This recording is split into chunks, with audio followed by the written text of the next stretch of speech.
It was the kind of winter day that slipped beneath your skin, a quiet, biting cold that didn't shout, just lingered. Snow fell softly on the cracked sidewalks of Detroit, painting the city in hushed whites and grays. People walked quickly, collars up, eyes down, doing what they could to stay warm, stay busy, stay away from trouble. It was just another Tuesday. For Malcolm Hayes, every day was a quiet battle. A war of minutes and dimes. He was 41, tall and lean, with calloused hands and kind eyes. His jacket was older than some of the buildings on Jefferson Avenue, and his work boots bore the story of every step he'd taken since he was laid off from the auto plant 3 years ago. Still, he never stopped trying. Every morning, Malcolm rose before the sun, walked down to the shelter to help serve breakfast, and then headed to his part-time janitor job at a nearby high school. He didn't have much. Not a car. Not a house. Not even a phone some days when his minutes ran out. But Malcolm had something not even money could buy, dignity. And that morning, as he walked into the faded corner diner to spend his last $10 on the cheapest hot meal he could find, he carried that dignity with him like armor. The bell above the door jingled softly as he stepped inside. The heat hit him like a hug. The place smelled of bacon grease and worn-out coffee. It wasn't fancy, but it was warm, and that was enough. As Malcolm slid into his usual booth near the back, he saw her. Curled in a corner seat, her coat more holes than fabric, shoes soaked through. She couldn't have been more than 10 or 11.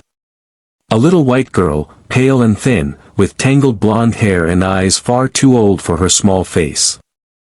She sat like she was trying to disappear, a napkin clutched in her trembling hands.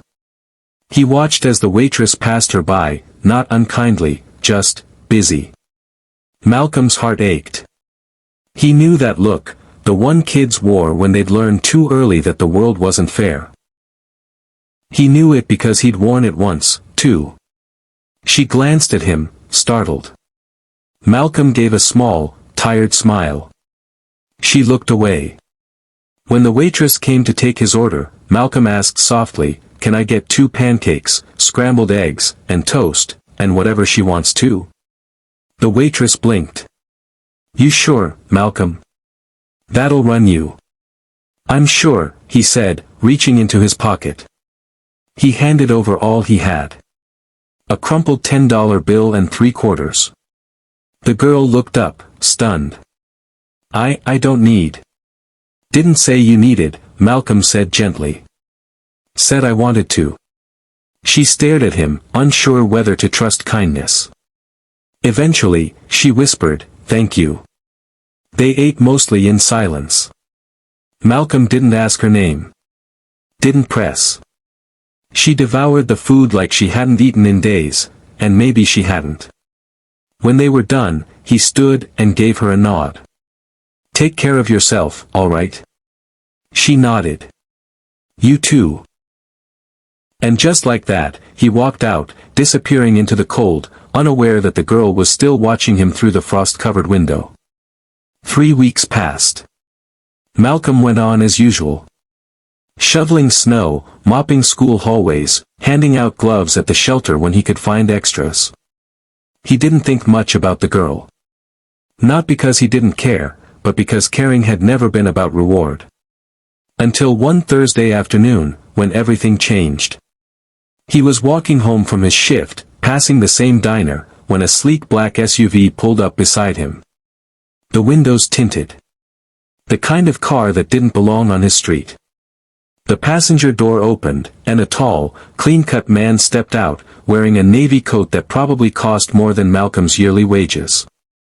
Behind him, another figure emerged. A girl. Her.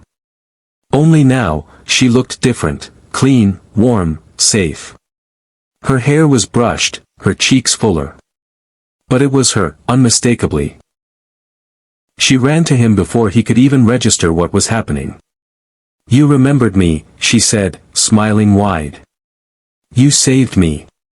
He blinked. "I just bought you breakfast." "No," she said, eyes shining. "You saw me." The man approached, eyes misty. "Mr. Hayes," he said, offering a hand. "I'm Richard Bloom. Was her father."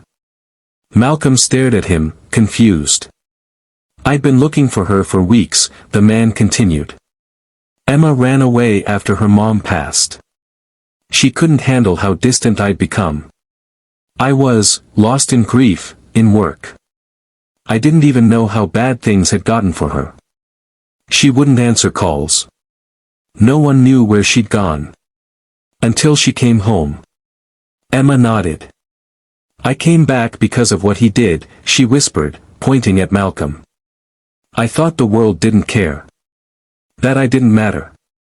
But one stranger, who had almost nothing, treated me like I mattered. That's what brought me home."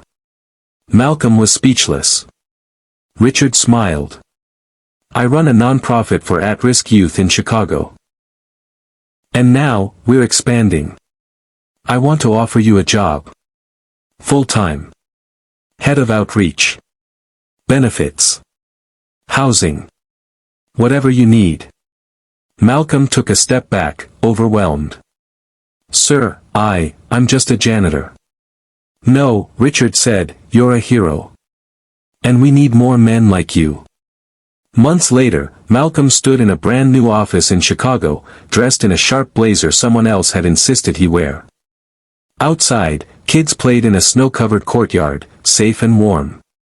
Emma visited often, sometimes helping him hand out backpacks or reading to the younger kids. She never stopped calling him Mr. Malcolm, and he never stopped smiling when she did. He still walked to work some days, even though he had a car now. Said it helped him stay grounded. Said the cold reminded him of where he came from, and why it mattered. And every Sunday morning, without fail, he sat in the same booth at the same corner diner, quietly paying for one extra meal, in case someone, somewhere, needed to be seen. Because one act of kindness, one plate of pancakes, had changed everything.